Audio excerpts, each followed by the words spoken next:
Frédéric Guriez. Euh, En fait, moi, j'ai envie de parler du grand plaisir que j'ai eu à travailler sur entendre en couleur. C'est une notion que je trouve très intéressante et peut-être que par ma formation scientifique, médicale, j'ai voulu un peu creuser plus qu'est-ce que c'était qu'entendre en couleur. Et en fait, entendre en couleur, il y a un stimulus, le son, et il y a deux perceptions, l'audition, la vision. Ça s'appelle une synesthésie.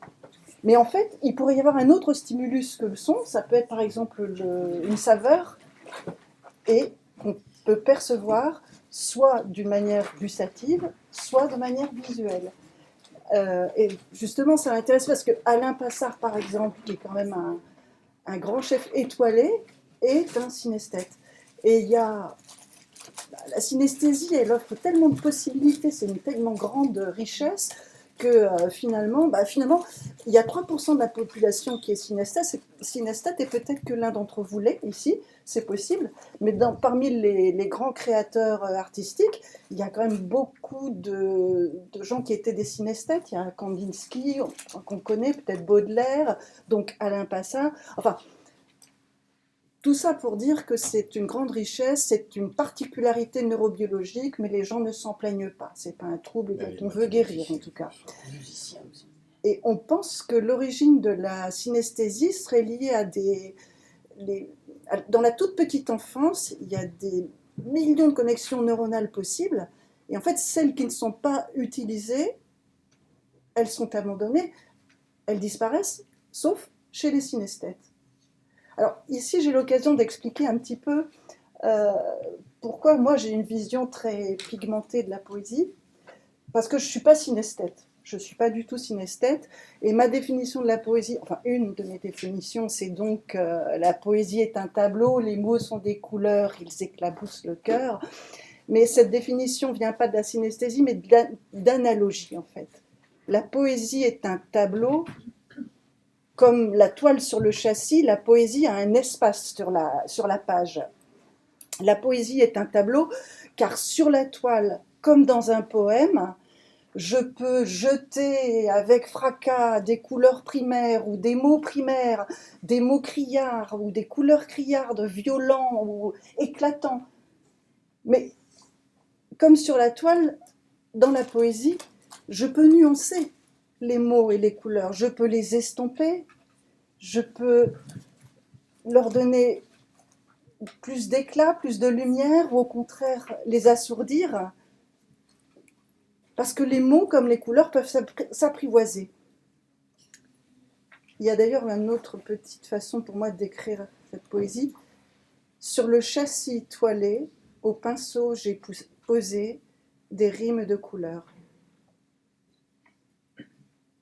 Comme sur la toile, dans un poème, il y a des vides, il y a des blancs, il y a des silences. Et c'est l'agencement des mots, des silences, des couleurs, des vides qui finalement créent l'émotion sans faire appel à la raison.